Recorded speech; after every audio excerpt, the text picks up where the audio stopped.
Roll over and die. This anime, I was very interested when the first episode came out today. The title immediately grabbed me because this immediately seemed like a dark hero fantasy anime, and I was correct in that assumption. I really like Flum as a character. Flum is someone who has a tragic past. Like, she really thinks that she was chosen to be a hero. She was going to be all these different things, be providing for her community, providing for her party, but it was a reveal that she had zero stats. She had this ability, but it's not usable. It's useless for her party, and she was just relegated to being the chore girl until eventually one point. I'm assuming this is the leader of the hero party. And she he for some reason like sells her to a to a slave owner, which was kind of wild to me. How it immediately got dark. Like, I knew it was gonna start getting dark quick, but I really like the tone that the first episode already set.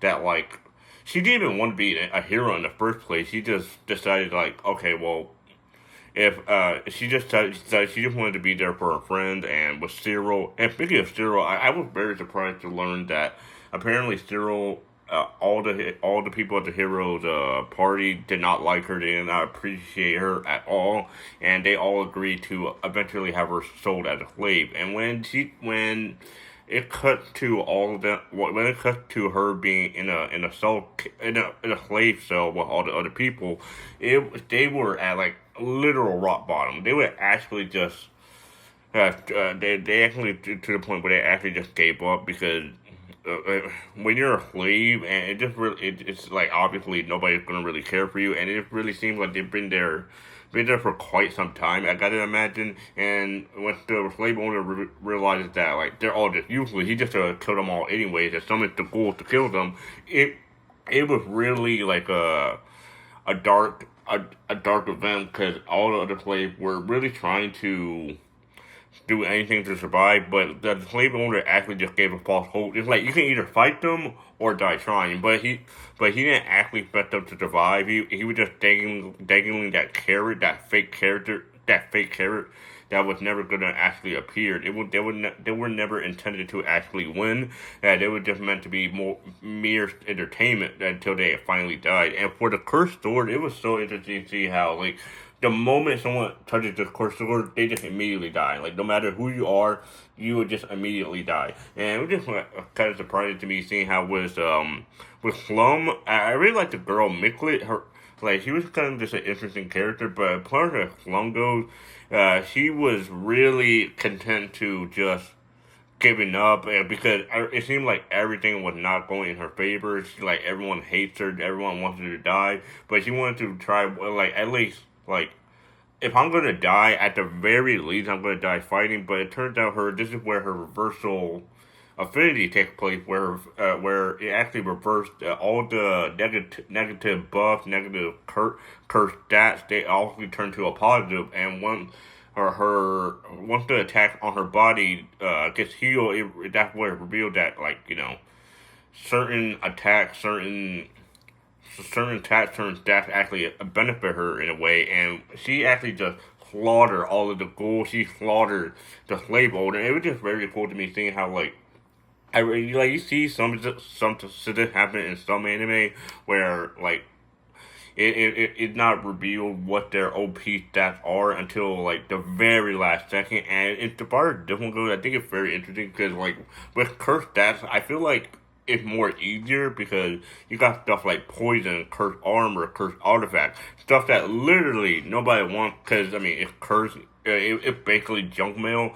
So if you're having a cursed artifact, all these different negativity that everyone's gonna throw out regardless, you could, like, become strong relatively fast for free. Since, like, nobody's not gonna really be selling cursed armor at an expensive rate because they're trying to offsell that. So I think she had the chance to outdo the hero party extremely fast if it goes the way I think it will. And it turns out that Cyril, she doesn't even actually hate Plum. It was just like, the leader was just meant to make her a scapegoat so that way she can have Cyril to himself. And Cyril, Cyril's like actually it's just kind of sad because Zero, what main motivation to be a hero was inspired by her. That was the whole reason that she managed to persevere, and seeing how she's basically by herself, while Flum on the other side has another friend again, and she actually like starting to have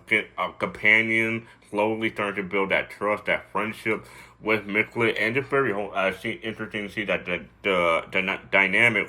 While the hero party, they're not really on good terms, but you could the definitely see the bond between Slum and Miklet, and it's very crazy to me once they actually escape and they actually go explore the town, and because they're in the Slum district, all the other people just straight up shit on them. They do not. They like you can obviously tell they have a curse. You can obviously tell they are slaves because they have the slave mark. And the other girl, she just had like dressed like a mommy. She actually because it seems like her face is actually scarred, and and they just really they're in a really bad spot because once they go to the guild hall, a lot of people just saying, no, you should straight up just go to the red light district. That's the best life for you. And it's just kind of sad that like saying that a lot of people are just shitting on them because they're not normal. They're beneath normal people. They're not royal. They're just slaves. They have no fighting capability. Is what the implication is. And for that to be driven home to them, they really fought against that, and to the point that this other character, who seems to be a good guy, but obviously that's never the case. It just seems like this anime is going to be one of those animes that's consistently dark per episode, which is kind of sad to see. But hey, it's just going to be interesting to see how they combat all these different aspects of the real world. Because for that guy, he was trying to throw him a bone, but reality, it was more like a trap because the monsters that they're about to go on their quest is like significantly stronger. But like I said before, for like the more you're in a bad situation, the more it kind of works out in her favor. So I think this indirectly kind of helps her, even though it's going to be a struggle to fight those monsters. I think honestly she's better off doing that. But we're just gonna have to see for the next episode. I think this episode was pretty fucking awesome. I'm not even gonna lie. I think this episode had a lot of potential. The anime had a lot of potential.